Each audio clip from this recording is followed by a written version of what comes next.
your relationships with old friends. The new retirement is not an ending. I'm on page 4 now. It's a new beginning, the start of a new life journey of vastly expanded proportion. Now what's happening today is that people are beginning to do things they never considered before. Many people are going back to school.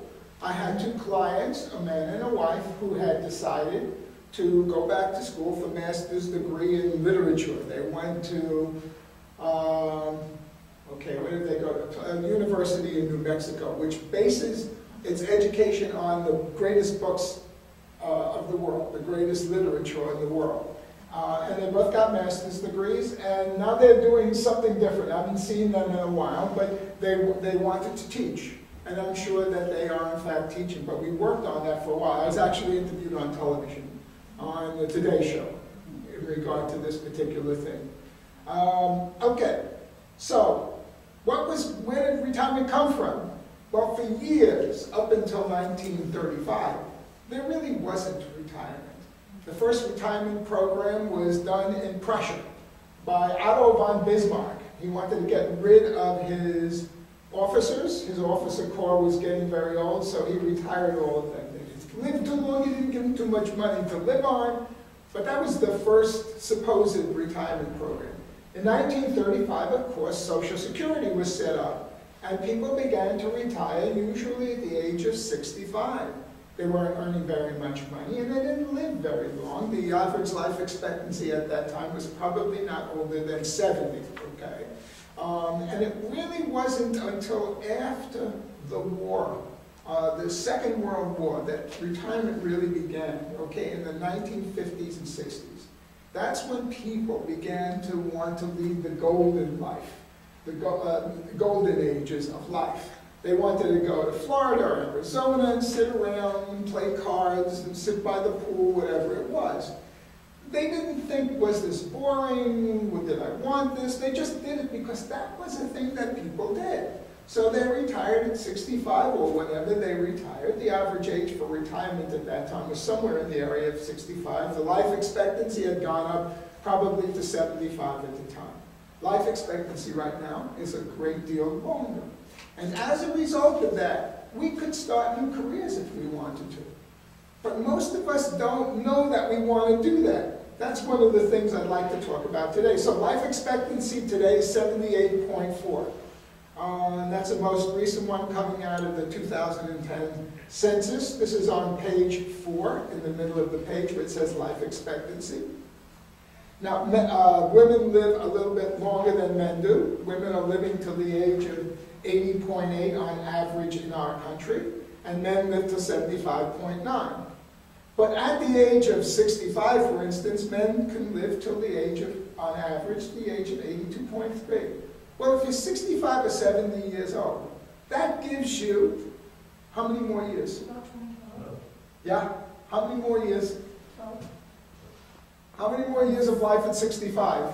Hey, I knew that. I want you to tell me. I have no clue. Average life, That's average, just a piece of paper. Yeah, no, My average lifespan. lifespan. So you have 17, let's say you're 70 years old, you told me, right? Yes. So you have another 12, 13 years left to live at minimum. Now the average age for men of the age of 65 who are married have a life expectancy 1 out of 4, 25% chance of living to the age of 94. Women have a 2 in 4 chance, if they're married, at the age of 65, of living to the age of 94, on average. How do you like that? Now, I don't know how many years that gives everybody in the room, but it gives you a lot of years. And to tell you the truth, that's a lot of years to do nothing with, right? You could start a new career, and I've had a gentleman who was a teacher and decided he wanted to become a psychotherapist. Actually became a psychoanalyst. And he went to psychoanalytic school at, I believe it was Long Island University, and became a psychoanalyst at the age of 82. There are 4 medical students of mine and classmates. Yes? 4 of them. Right. Two of them are in their 50s, and the other 2 are in their 60s. In the 60s. Wonderful. See, I mean, Where do you go to school? I went to the Caribbean. Uh-huh. But I mean, in so many schools, I know that there's so many students at that age who Yes. are so bored, Right. they want to learn. Yeah, and- usually medical schools won't accept over 60. I've heard of over 50 before. Yeah. As a matter of fact, I worked with a psychiatrist who was practicing at the age of 45, and that was considered very unusual. Right. That was considered very, but today you can do things. So here you have it. You can go back to medical school if you wanted to. I know, by the time your life will be going. But Yeah, and and what some people difference will that enjoy, make? some Yeah, people some just people enjoy like it. that. If you have money If you get to do what you love to do, and you've discovered what that is, and you have a passion for it, this guy had a passion for it, and he started psychoanalytic school at the age of 78. He was vibrant.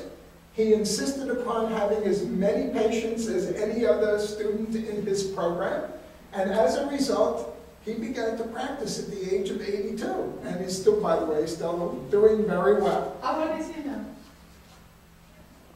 Well, he's probably 83, 84, because I knew we started practicing at the age of 82, so that was only about a year or 2 ago.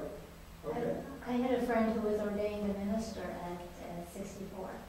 Wow. And when she started school, she was saying, well, what else am I going to be doing at 64? Might as well do what I want.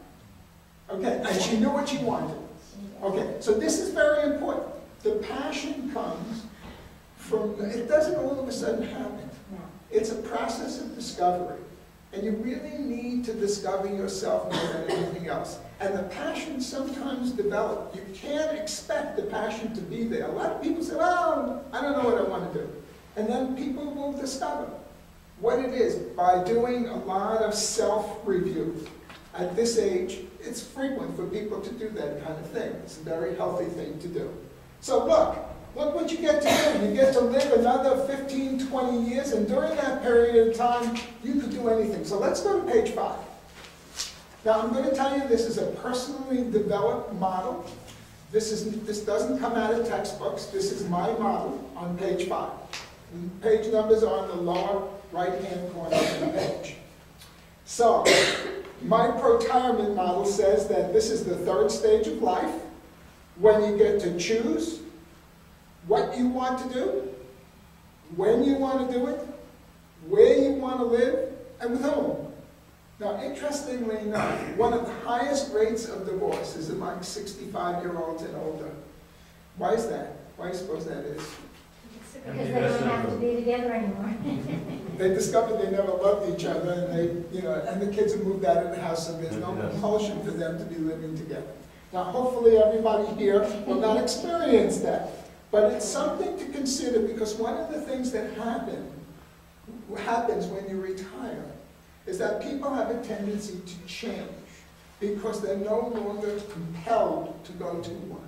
They get bored, and they begin to become angry. There's a certain amount of anger that builds up in this process. Depression. And the anger has a tendency to interrupt relationships. They blame each other for whatever happens, and as a result, they lose their relationship that they had before. Now, it doesn't happen all the time, and the highest rate of divorce means that maybe 45% of people get married. I'm not really sure what the percentages are. This stage often includes a new career, volunteer or paid. Many of my clients have decided to become volunteers. And I used to teach a program at Hofstra on volunteerism. Many new interests and or just plain fun. So is everybody having just plain fun in their retirement? Yes? Good. That's a good thing, because I can tell you a lot of stuff here, but if you're not having fun at it, forget it. And if you're having fun at what you're doing, that's great. That's wonderful. Most people get bored somewhere between 6 months and 3 years after they've retired. It may mean new relationships, both primary and friendships, and the friendship and primary may be essential and should be looked at, especially the friends, because you've left those behind. In today's economic environment, it may mean a continued need to earn money. And so I've helped a lot of people find jobs. Okay. There are three basic things that are very important in protirement. I'm going to say this, it's at the left-hand side of the chart here. To love, to learn, and to work.